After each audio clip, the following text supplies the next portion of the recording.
सरल सीधे व्यक्ति को संसार में कष्ट सहने पड़ते हैं, पर चालाक व्यक्ति संसार में सुख पाता है, सफल हो जाता है। सफल नहीं होता, ये गलत शब्द है। सफल नहीं होगा। अभी कोई चालाकी से सफल हो सकता है। रावण जैसा कोई चालाक पुरुष था, सब विद्याओं का ज्ञाता, परम चालाक था। कालनेमित से बढ़कर कोई चालाक था?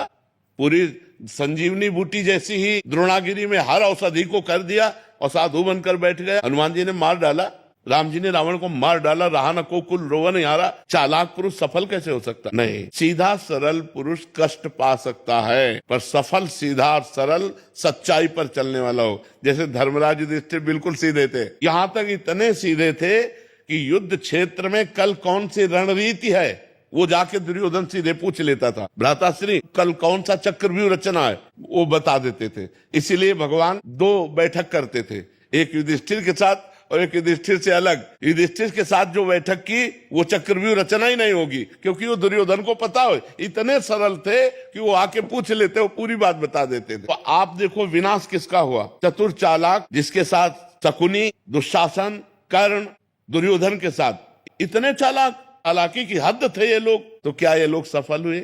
नहीं, सफल हुए सीधे साधे युधिष्ठिर जी महाराज। तो चालाक पुरुष तुम्हें सफल होते नजर आएगा, लेकिन सफल नहीं हो सकता।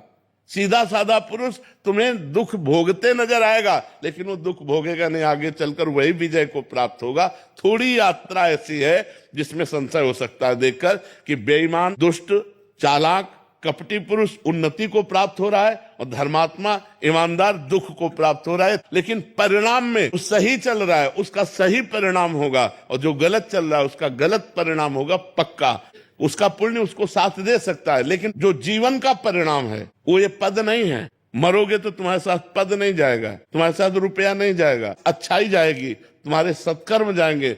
और ये पक्की बात समझ लो, जब आपके आचरणों का, और भगवान ऐसी बुद्धि भ्रष्ट कर देते हैं कि खुला आचरण उसकी गंदगी सामने आ जाती है। आदमी की इज्जत चली गई तो किस योग रह गया? तो ये पक्का समझ लो, अच्छा पुरुष और धर्मात्मा पुरुष दुखी हो सकता है लेकिन हार नहीं सकता। विजय को वही प्राप्त होगा, ये निश्चित बात है। सामने से तो बहुत सुंदर दिखाई दे रहे और पीछे जो पाप कर रहे तो मालिक देख रहा है, उसका हिसाब मालिक करेगा। मालिक की दुकान में है सबका जीवन खाता। पाई भर का भी चूक नहीं होती हमारे मालिक से, एक एक बात का हिसाब होता है। अगर हमने अंगुली भी उठाई है तो उसका भी हिसाब है कि क्यों उठाई और कैसे उठाई।